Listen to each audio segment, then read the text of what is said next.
ikaze nanone kuri iyi saa yine aho tuzanywe na update zikomeye, aho tugiye kwibanda ku ngingo z'amakuru zitandukanye. Turavureba mu gihugu cy'u Rwanda, Nduhungirehe akomeje kugaragaza ibikorwa bibi bibera muri Repubulika Iharanira Demokarasi ya Kongo, ndetse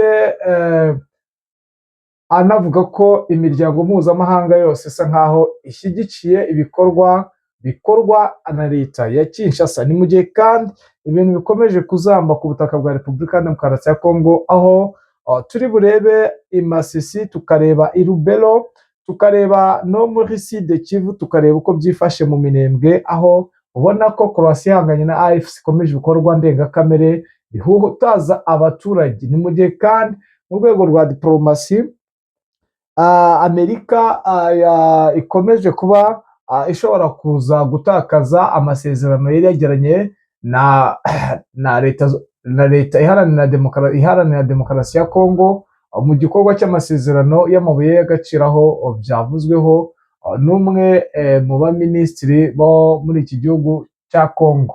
Byinshi kuri ibi rero nimutwemere tuje tubajyana imbere indani, umenye uko bihagaze, umenye uko situwasiyo imeze kuri ubu butaka bwa Repubulika Demokarasi ya Kongo. Njye muri kumva n'ubundi ndidamiye, ntabwo nijye ndi kumwe na Bwana Habishuti John. Waramutse neza? Waramutse neza Bwana Damiye. Igitondo cyiza nanone. Yego kuri twese. Aka kanya ndabona ari ibintu bimeze neza, ni ibicika. Bwana Habishuti, tujyane mu Rwanda tubwire uko byifashe, aho Nduhungirehe watangaje amagambo akomeye. Yego, ni ikintu yagarutseho, ugaragaza buryo ki Kongo iteka ryose isa naho itaka ibibazo byayo, bisa naho ivuga ko ari u Rwanda rubiteza, ariko hari umugabo usa naho ndakeka uyu nguyu ashobora kuba ari umudepite, Christian Gerard Nema Byamungu, ni umukongomani, ariko niwe usa naho yagarutse kuri iki kintu, agaragaza buryo ki mu bintu amasezerano ya Kongo ndetse n'ayo mu 23 asa naho atubahirijwe n'ari u Rwanda rujyamo, kuko agaragaza buryo ki Kongo yitakana u Rwanda inshuro nyinshi, ariko akirengagiza ko hari ibyo atashyize mu bikorwa nko gukuraho FDL ndetse n'irambitwe yindi Kongo yabanze gusabwa. Urabona ko yo iteka ryose bivuga u Rwanda ruve muri Kongo n'ibikorwa byayo byose, u Rwanda rwo rukagaragaza ko ibyo washinjwa ari uburyo bw'ubwirinzi bitewe na FDL ziri muri kiriya gice, kandi ni ibintu bizwi, ariko ukabona ko iteka ryose FARDC yumvikanisha ko u Rwanda ruriyo ubw'inyungu zayo zindi zijyanye n'amabuye y'agaciro n'ibindi, atari uburyo bwo kuba ari ubwirinzi bitewe na FDL ririyo. Rero uyu mugabo yabitangaje mu nama ejo yari yabahuje n'inteko muri Leta Zunze Ubumwe za Amerika, bivuge ko yabigaragaje neza kandi mu buryo burambuye, yerekana ko Kongo yabigize nk'ikintu cy'iturufu kuri nk'akamenyero ko kuba iteka ryose ahantu ikandagiye ibivuga u Rwanda gusa muri kiriya kibazo, ariko we asa n'aho ashingira ku kadomo ko kuvuga ngo mu byo Kongo isabwa niyerekane nka kimwe cyangwa bibiri yakoze neza ikakinoza mu mabwiriza yahawe n'ibyo yagombaga gukora, kugira ngo babone uburyo bakumve ku Rwanda barubwira ko ushobora kugabanya buriya bwirinzi bavuga ko buriyo cyangwa bwakozweyo mu buryo bwo kugira ngo aya masezerano agerweho.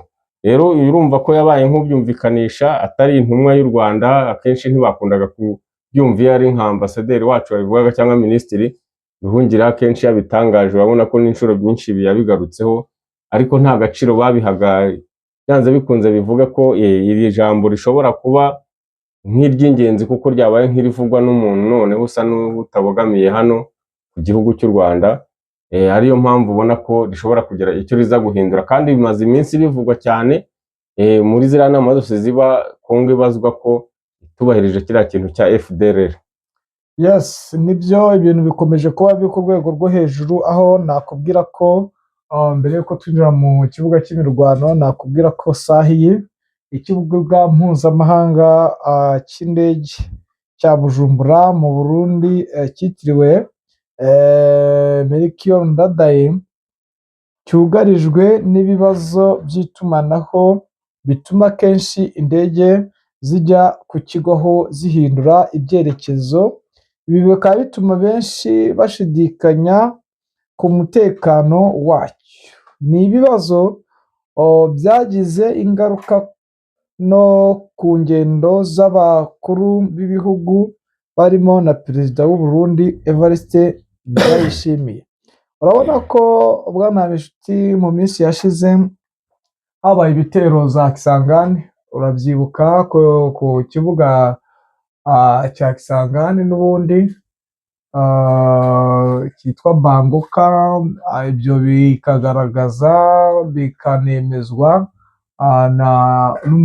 n'iri tsinda cyangwa uyu mutwe wa AFC ko ariwe wagabyeho ibitero. Birashoboka ko AFC yaba yarinjiriye kino kibuga cy'indege cy'u Burundi. Yego, ni ibintu bishoboka bitewe n'ikibazo cy'umutekano muke uba muri kiriya gice cya Sud Kivu, kandi bigaragaza ko u Burundi bubigiramo uruhare nka 80% kuko yaba ari intwaro zikomeye nko zituruka, yaba ari drone uzi ko zagiye zikoreshwa kenshi ziturutse kuri kiriya kibuga cy'indege. Rero mu buryo bwo kuba bakora ari ubwirinzi bashaka bwo kuba bataraswa muri buriya buryo bwo kuraswa na drone muri kiriya gice cya Minembwe, urabona ko muri iyi minsi bigeze gusa naho babikumiriye, ubwo batangazaga ko ahantu hose hashobora no guturuka icyo gikorwa hariho hose, batitaye ngo ni hehe inyishyi zabaho. Wabonye ko babaye nk'aho Bujumbura hikanze kandi bimara igihe ubona nta mutekano uhamye bafite. Rero aho bibyuburiye kugira ngo drone zongere kurasa muri kiriya gice, urabona ko byanze bikunze uruhare rwo ko kiriya kibuga cyakoreshejwe ntabwo byabura kuba bongeye rero gusa naho bakigabyeho kino gitero cy'ikoranabuhanga. Urabona ko byanze bikunze birashoboka ko yaba ari nabo babikoze, kandi ni ibintu byumvikana kuko nibwo buryo bwiza bwakoreshwa kuruta ko cyaraswa. Kuraswa kwacyo ni umwanzuro wa nyuma, kwa kundi ibintu bishobora kuba biba byananiranye, ariko mu buryo bwiza ubu buryo baba bakoresheje bwaba aribwo, kandi birashoboka ko yaba ari M23. Yes, ni ikibazo gikomeye cyane nubwo ibi byose biri kuba, ariko nakubwira ko muri Sud Kivu, ubwo ni mu burasirazuba bwa Repubulika ya Demokarasi ya Kongo, n'ubundi imirwano ikomeje gufata indi ntera, aho nakubwira yuko noneho FARDC ikomeje gushyikota igitutu ihuriro rya AFC, bitewe n'uko AFC yanze ko abaturage bakomeza guhura n'ibibazo. Hari uburyo bakozemo bwa withdraw, ariko ubona ko bitoroshye kubera yuko ihuriro rya FARDC n'aba FDNB bari gukoresha imbunda ziremereye zateje ibibazo ku rwego rwo hejuru. Bwana Habinshuti, niyo mpamvu ubona iri huriro rya FARDC ryakoze akazi katoroshye, ndetse rikakoresha imbunda ziremereye mu bice birimo abaturage, kandi biriya bintu biba bitemewe. Kubera iki? Niyo mpamvu urareba ugasanga ari byo abantu benshi bagarukaho. Ubona ko iriya ntambara iri kubera hariya, njyewe ku bwanjye mba mbona wagira ngo ntabwo ari intambara yo gushaka kuba wakwigarurira ibice cyangwa se gufata kara gace kagenzurwa na M23, ahubwo njyewe mba mbona ari cya kintu gisa naho cyari cyateguwe wenda kigasa n'ikitagerwaho. Ubona ko muri kara gace ka Minembwe gatuwemo n'abanyamurenge, ubona ko badashaka kuba hari umuntu wahasigara ari muzima keretse uwahunze cyangwa akaba atakiriho, ariko ubona ko nta kintu gihumeka baba bashaka ko gisigara muri kara gace, kuko iyo wumva imbunda ziremereye gutya bazi agaciro kazo n'uburemere bwazo, ntabwo ari imbunda zakabaye zishyirwa hariya zitaraswa muri pozisiyo, ahubwo zikaraswa mu giturage, kandi urabona ko kara ni agace kaba gatuwe. Rero byumvikane ko hari umugambi muzima wabo wo kuba bashakaga kurimbura hari ahantu hagire umuturage n'umwe usigara ari muzima, atari ukuvuga ngo ni igice bashaka gufata mu buryo ubwo n'ubwo. Kandi urabona ko nabo umujinya baba bafite icyo nticyagezweho bashakaga gukora, kandi bakabuzwa gufata kari agace ngo babashe kukagenzura. Urumva ko barasana ayo 23 n'abatuye aho ngaho, kuko bose babara ko ari kimwe, n'umujinya mwinshi mu buryo bwo kugira ngo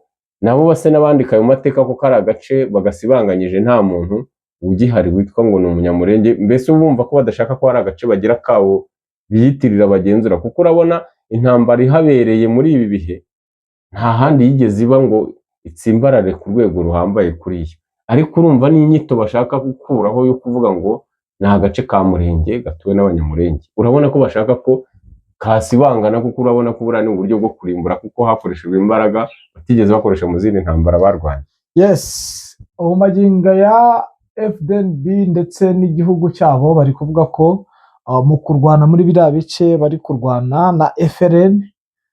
Ni FRN ni Red Tabara, bivuga ko bari kurwana na Red Tabara, ubona yuko bakomeje kubivugaho, ndetse bari kuvuga ko no kuba ikibuga cy'indege cyabo kitari gukora neza bishoboka ko baba barinjiriwe.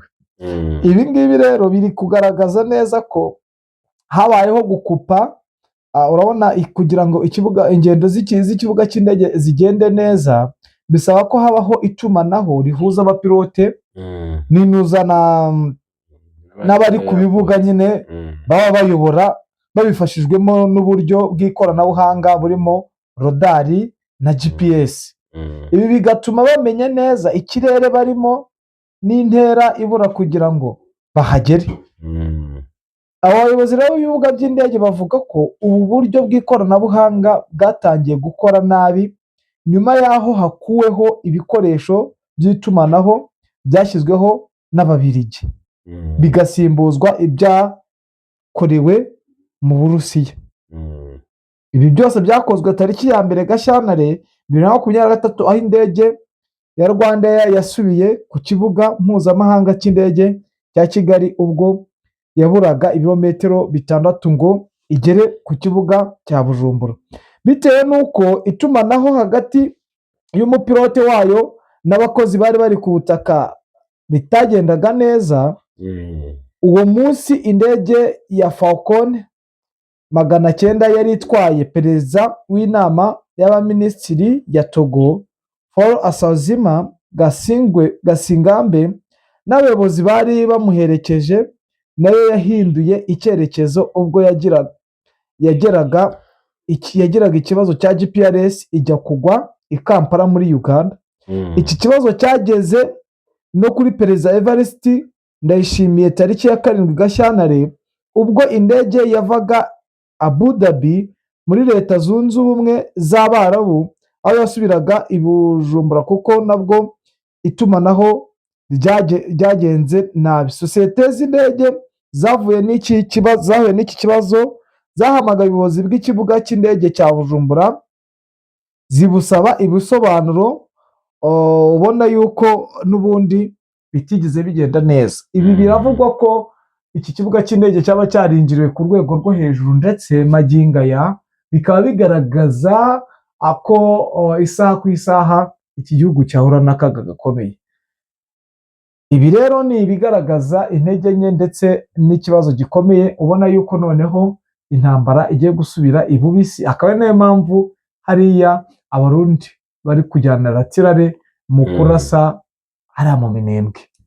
Bikaba binavugwa ko mu mujyi wa Uvira nta muntu n'umwe ugomba kuzajyamo, ndetse byamaze kwemezwa bari ngo MONUSCO ishaka kuzaza mu isura ya AFC, ndetse n'abaturage bakomeje gutakamba bavuga ati amanama bari kubakoresha y'amacakubiri ateye ubwoba. Ungira ngo wabyumvishije, abaturage bakomeje kugenda bavuga iby'amanama y'abacakubiri ari kubera muri biriya bice. Intambara rero bakunzi ba Kigali News irakomeje n'ubundi mu Minembwe, ibintu ni ibicika. Ngizo zari update z'isaha y'isaa 4. Murabizi n'ubundi mu inshuti zacu z'akadasohoka amakuru mashya agezweho tugomba kuyabagezaho, nibyo twasinye ni nabyo tugomba gukora. Reka rero tubashimire tubifuriza amahoro y'Imana kuri uyu munsi, mwe mwahisemo kubana natwe. Ikindi kandi nimba namwe muri bashya, nta kindi musabwa kugira ngo mubane natwe ni ugukanda kuri subscribe, mugakanda ku nzogera, update zije zikabageraho ku gihe. Kandi ntimujye mwibagirwa gukora like nyamuneka, kuko like zitanga recommendation kuri Google kugira ngo abantu benshi batubone kandi mujye munasharinga, ni ibintu byoroshye, ni utuntu tworoshye gufasha kandi gushyigikira umuntu, ntago bigombera kumuha ayo mafaranga. Ibi ngibi byonyine ubikoze uba uteye itafari kuri Kigali News kandi udufashije natwe kugira ngo twaguke mu bikorwa by'iterambere. Ibi ngibi nibyo bigaragaza urukundo. Reka tuvuge ngo urukundo ni rwogere. Reka tubifurize amahoro y'Imana kuri uyu munsi, kandi abari mu mirimo itandukanye muhaye muronke, ndetse n'abarwayi mugire kwihangana, tutibagiwe abari mu bibazo by'intambara muri biriya bice ndetse no ku isi hose. Imana ikomeze ibane namwe.